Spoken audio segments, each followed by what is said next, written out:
ABDL Regression Story Part 1 The Meeting. My name is Mark. I was a history major in college specializing in Victorian history.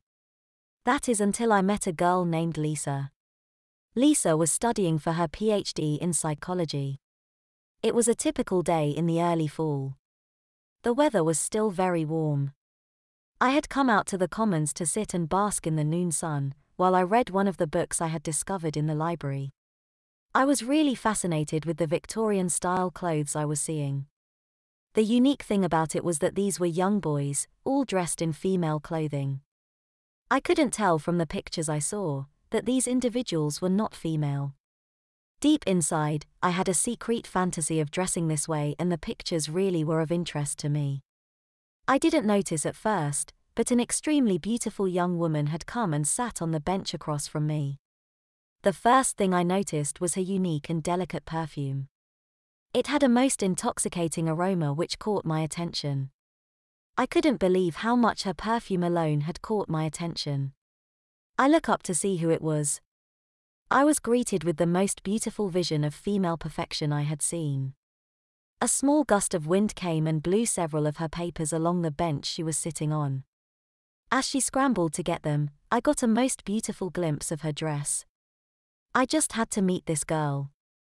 One of the papers she was chasing had by chance come to rest at my feet. This was the perfect opportunity. I grabbed the page before the breeze could carry it away. I walked up to her and said, "Are you missing this?" She gasps and turns around suddenly. She quickly sits on the bench and pulls the hem of her dress down. She blushes. She had on a most adorable short pink sundress with puffy sleeves and delicate lace. She also had her hair tied in 2 ponytails. I couldn't believe how adorable she looked. I introduced myself. "My name is Mark. One of your papers flew across the way and I managed to get it before it got lost." She looks at me bewildered for a second and then smiles. She says softly in a very sweet, delicate voice, "Thank you very much. That's part of my report due today in English literature. It would have been terrible to tell my professor that the wind got it." We both laugh. I ask, "What's your name?" "My name's Mark and I'm trying my best to major in Victorian history." She giggles softly and replies, "My name's Lisa. I'm studying psychology and am trying my best to get a PhD in psychiatry. I am to the point where I have to do research and collect physical data to defend my thesis. I have, so far, been unable to find anyone willing to be the test subject." I sit on the bench beside her and help her sort the disheveled pages. Her perfume is soft and delicate, but its effect on me is incredible. I ask, "What kind of research are you doing? It's possible I might be able to get someone to volunteer if I knew more about it."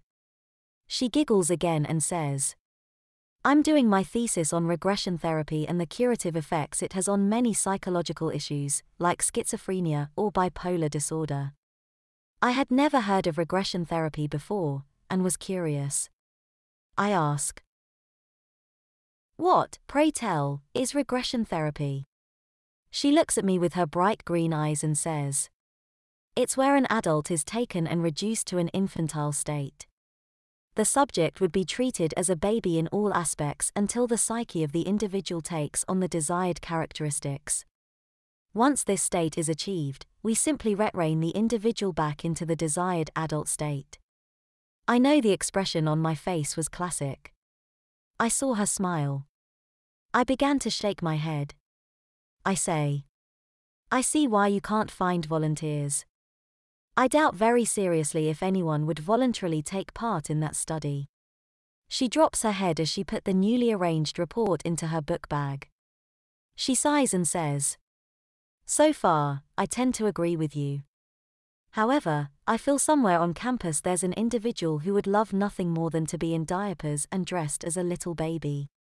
I just know it. I could feel excited about this prospect in me. Only thing was, I didn't want that with this girl. What I wanted had absolutely nothing to do with being regressed back to babyhood."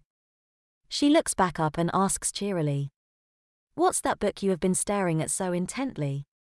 She points to the book on Victorian children's clothes I had in my hand. I smile and open the book to the page with the teenaged boys dressed in baby girls' clothes. I show her the page. I ask, "What do you see wrong with this picture?" She scoots over beside me. She takes the book by one edge and looks intently at the picture. It was a picture of what looked like a very young and very cute little baby girl. She was dressed in a very short baby dress with puffy sleeves and a ribbon tied around her waist. It had a Peter Pan collar with delicate lace all around the hem and sleeves. The dress was held out by a really stiff crinoline petticoat. Underneath, you could see the lacy pantaloons. She had ponytails, and the hair was curled into cute ringlets. She shakes her head and says, "All I see is a really cute little baby girl all dressed up." I laugh and reply, "It's not a little baby girl. It's a boy." She gasps and looks closer at the picture in the book. Unless you read the page or the caption under the picture, there was no way to tell it was a boy. She looks back at me. There was a strange sparkle in her beautiful green eyes that made her even more attractive. She said with a laugh, "And I suppose you have absolutely no desire to dress that way?" Her question caught me by surprise. Yes, I did have a secret desire to be dressed that way. I know my expression gave me away in a split second before I got myself under control. I replied with a strange lilt to my voice I couldn't control at first. "Why, no. Why would you say that?" She giggles sweetly and replies, "Oh, nothing. Just it's sorta odd to see this particular book." I recovered and replied quickly, "It's part of the history I am studying." She says softly, "I do like the clothes though. With a little modernizing, they would be really cute." I was really attracted to this girl and she seemed very friendly.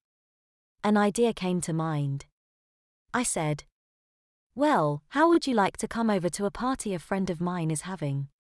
She looked at me and asked, "There's a party?" I replied, "Sure. A really wild party where, everyone all gets drunk, has a really good time. Besides, almost everyone on campus will be there and you may find a subject for you study." She said sweetly. I just smite at that. "Okay, you're on.